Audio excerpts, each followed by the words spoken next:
The email from HR arrived at 9:47 a.m. Meeting with Meredith Cole. Immediate. Nicole Warren walked into the conference room and found only Meredith and a manila folder. Meredith didn't look up. Your position is being terminated, effective immediately. Personal reasons. Personal reasons. No warning, no performance review.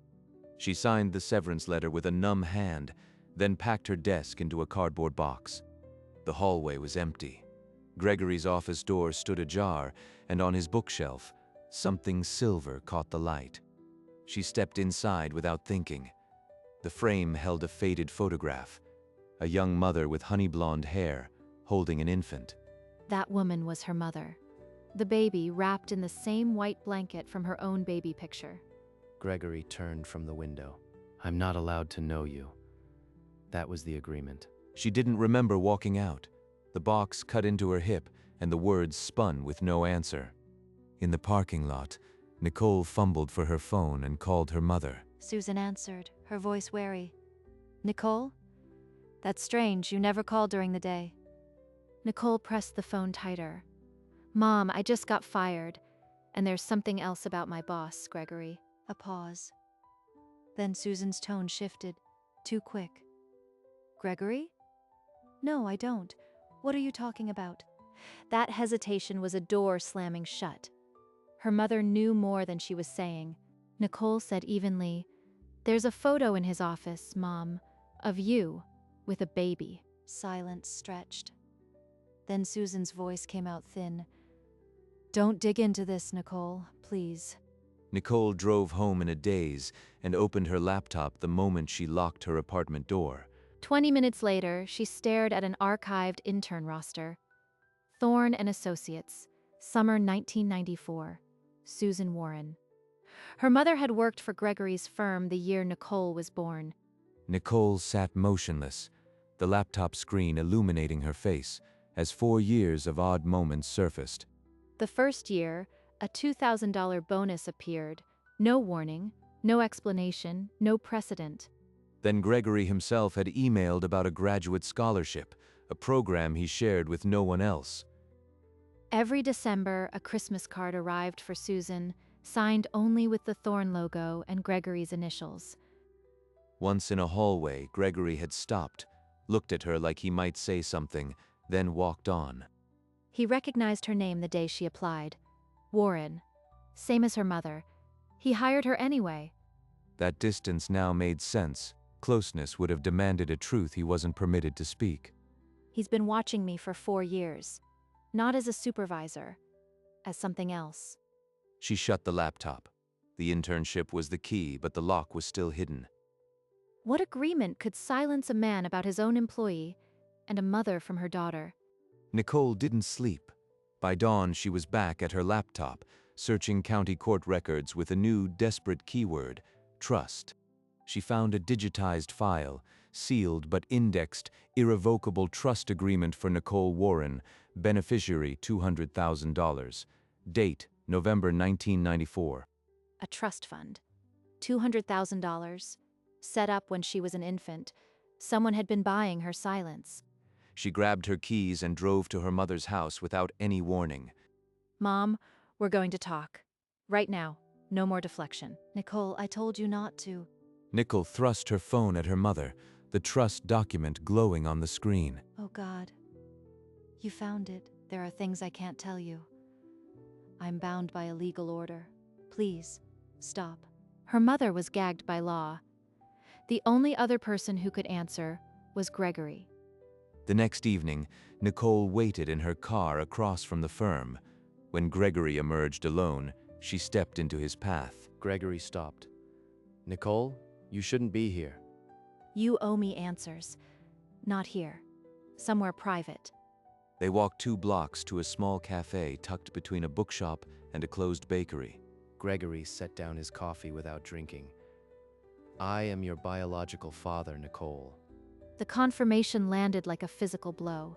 4 years of distance snapped into hideous focus. I saw your mother's name on your resume. I had to hire you to watch you, even from a distance. But why the secrecy? The firing? That photograph? Because I signed a legal document the year you were born. My wife Patricia drew it up. I'm forbidden to know you. He would say no more. The NDA was an iron gate, and Patricia held the only key. Nicole arrived at her mother's house, the cafe meeting still burning in her chest. The word father had ripped open a 29-year-old wound. Mom, I met with Gregory. He told me everything he could. He's my father. Oh, Nicole. You shouldn't have. I never wanted you to learn this way. Yes. I was 19, an intern. He was married. It was over before I even knew I was pregnant. And Patricia? She's the one who made you sign. She threatened to destroy my whole future. So I agreed to her terms. But I can't tell you the terms. I can't. The words hung there between them, a half-confession that answered nothing and left new wounds. Her own mother had been held hostage for decades, silenced by a woman who never wanted Nicole to exist. The trust money was for my silence. But the bigger punishment was keeping you and Gregory apart. Nicole wrapped her arms around her mother. The embrace held no answers, only a shared grief that had festered in silence for a quarter-century. Nicole left her mother's house in a haze, then drove home and opened her laptop. She had one name to hunt: Patricia Thorne. Within an hour, she found the society page. Patricia Thorne, prominent philanthropist, wife of Gregory, trustee of 3 foundations. An archived article read, Patricia Thorne has stepped back from public life due to a long illness. A more recent hospital notice, buried in an online archive, used the term hospice care. Patricia is dying. Terminal cancer. On the screen, an event photo from 2015, Patricia in a silk blouse, holding a cane, her expression cold even in celebration. If she dies, the NDA dies with her. That's what Gregory couldn't say. She shut the laptop. The room suddenly too quiet. A clock was now ticking, and she had no control over its pace. She wanted to call Gregory to scream her discovery, but she knew she couldn't, not yet. A dying woman in a hospital bed held the power to set her free. It was the cruelest timer she could imagine. Nicole had sent a single text to Gregory's personal number. Meet me at the cafe tonight. I know about Patricia. He arrived 20 minutes late, his tie loosened, and sat without ordering. His eyes were already wet. Nicole didn't wait for coffee. Patricia is in hospice. Terminal cancer. The NDA is void when she dies. Gregory exhaled. How did you? He stopped. Yes, it finally ends with her. Then why are we still hiding? She can't hurt us now. Because she's still my wife. I can't dishonor her last days, no matter what she did. He reached across the table and covered her hand with his, a gesture of pleading and despair. His voice cracked. Please, Nicole, wait. For my soul. I've already broken so many promises. She left the cafe without another word, the door chiming behind her like a closing cell. So she would wait. Not for him, but because forcing the truth now would break the man she was just beginning to need. The days after the cafe blurred together. Nicole stayed in her apartment, her phone silent, her mind circling the same questions. She picked up her phone to call Susan, then set it down. There was nothing new to say. When she finally dialed, the conversation stayed in safe territory. The NDA was the invisible third party on every call. I'm a secret even in my own family. She stood at the window, watching the city she couldn't belong to. Waiting felt like holding her breath. She couldn't exhale until a woman she'd never met stopped breathing. Days turned into a week. The severance package sat unspent. The trust fund documents stayed in a drawer. She was suspended between a past full of lies and a future that couldn't start. She didn't check the obituaries, but every night she stared at the ceiling, waiting. Just a little longer. It's all I have to do. Nicole, come to the hospital. It's time you knew everything. 2 months of silence ended with that one call. She was at the hospital within the hour. She's in the ICU. I've been sleeping in this chair for days. He handed her a folded paper, the NDA, its seal barely holding. Susan was 19. Patricia found the letters and cornered her. She threatened to destroy her future. The paper shook in Nicole's hand as she read the signature, her mother's, forced at the bottom. The trust wasn't generosity, it was Patricia's price for Susan's silence. But the NDA is tied to Patricia's life. When she dies, it's void. That's why I could never tell you. Through the ICU window, Patricia lay motionless, a monarch too weak to issue commands. She owned us with paper. Now she can't even open her eyes.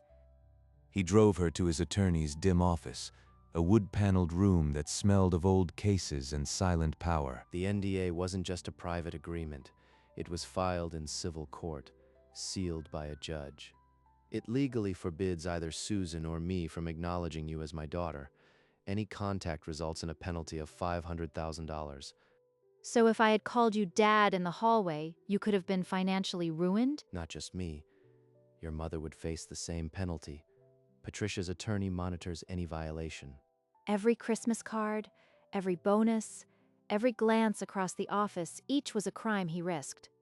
The lawyer's envelope lay on the desk, heavy cream paper stamped Patricia Thorne Personal in embossed letters. Even now, her lawyer sends formal notices if there's a hint of contact. A dying woman's signature had been a cage around her entire life. But the lawyer was silent tonight. Patricia's orders were only as strong as her heartbeat. Nicole drove straight from the lawyer's office to her mother's house, the NDA's brutal clauses still twisting in her chest. I've read every word, Mom. The sealed court order, the $500,000 penalty. I know what Patricia forced you to sign. Susan's face crumpled. How Gregory's lawyer showed you. I was in a conference room, just me and her and a lawyer I'd never met. She slid the paper across the table and said, "Sign or she'd destroy me." She had a list of every firm in Atlanta. She promised to mail it to every one. I was 19 and terrified. Why didn't you fight? You could have gone to your parents, to a lawyer, to anyone. I had no money, no power. My own parents would have kicked me out. I was a teenager, Nicole, and I was so scared. She walked to an old chest in the hallway and pulled out a manila envelope. The document inside yellowed, but intact. I kept my copy hidden for 29 years, hoping one day I could show you that I didn't choose silence willingly. She was a victim too, but that didn't soften the years of lies that had been built around my life. That night, Nicole returned to the hospital, not to see Gregory, but to face the woman who had held her life in his signature. The ICU was quiet. Patricia's room was dim, the machines humming a slow, steady rhythm. The nurse, recognizing her from before, nodded permission. She's been in and out. A few minutes, no more. Nicole stepped inside. Patricia's eyes were closed, her face gaunt, but the jaw still held a defiant line. This is the woman who stole 29 years. Patricia's eyes flickered open, unfocused, then found Nicole. For a moment, no one spoke. I know what you did. The trust, the NDA, the threats. I know all of it. Patricia's lips moved into a faint smile, not of remorse, but of recognition. She said nothing. The nurse appeared at the door. It could be any day now. Her body is shutting down. Days, not weeks. The cage was crumbling. She just had to outwait a ghost. When she got back to her apartment, a plain envelope lay on the floor just inside the door. No stamp, no address. She unfolded it. Cease your inquiries into the Thorne NDA, or the trust will be contested. This is your only warning. Someone who knew about the NDA had been watching. Patricia's lawyer, or an ally she couldn't name. She called Gregory immediately, the letter still in her trembling hand. Someone slid a threat under my door. They said if I don't stop, the trust will be contested. Gregory's voice came through strained. It's Patricia's lawyer. He's kept her secrets for decades, he would know. I'm not backing down. I won't let that woman control us from the grave. Then we wait carefully. She's almost gone. After that, no threat can stand. She would wait, but she wouldn't be silent. She'd document everything, ready for the fight when the clock stopped. She made a copy of the threat and sent it to Gregory's attorney. If they wanted a war, they'd get one after Patricia died. The next morning, Susan's number flashed on Nicole's phone. Her voice was fractured, a tightrope of tears and panic. Nicole, they called me. Patricia's lawyer. He wants me to sign a new document. Some kind of NDA addendum. Don't sign anything. Do you hear me? Not a single paper. Just stay away from them. I'm scared. I'm so tired of being scared, Nicole. I know, but I need you to be strong for just a little longer. Let me handle the lawyers. I hate that you're caught up in this. I'm so sorry. After the call, Nicole sat motionless, the copy of the NDA spread on her table like a map of every wound. They're still trying to silence us, but not for much longer. She picked up her phone and texted Susan a single sentence. "Don't talk to anyone. We're almost out." That night, she lay awake, counting the hours until Patricia's heart stopped beating, and with it, the last of her power. 3 nights later, rain hammered the windows when Nicole's phone blazed, Gregory's name on the screen. Nicole, please come. She's not conscious. The doctors say it could be hours. She didn't remember the drive, only the wipers slashing and the hospital parking lot emerging from the dark. She found Gregory in the ICU, a statue of exhaustion, Patricia's hand limp in his.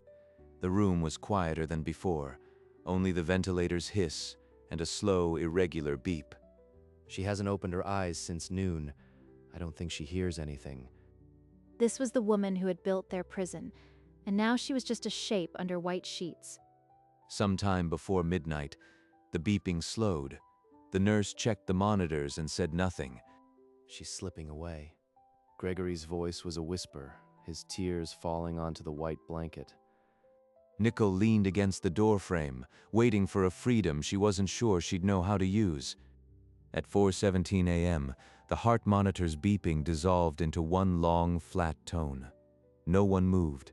It was over. The woman who had kept them apart for nearly 3 decades was finally gone.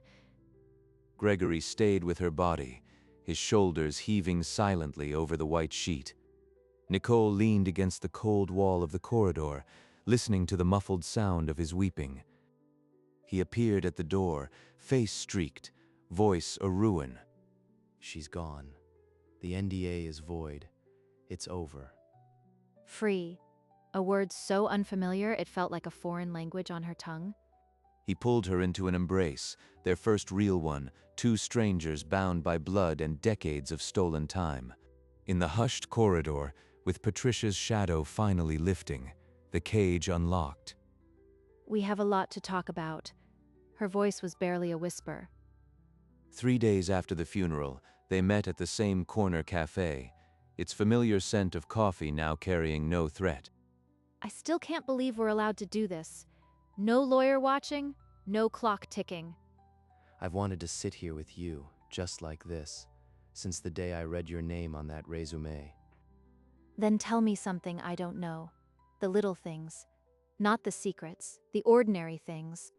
You take your coffee with 2 sugars. You hum when you're nervous, and you look just like your mother when you smile. He had been watching, cataloging, unable to speak. Every stolen detail was a gift he'd hoarded for years. I need to know what I missed. The birthdays, the school plays, the years I should have been there. You can't get those back, but you're here now.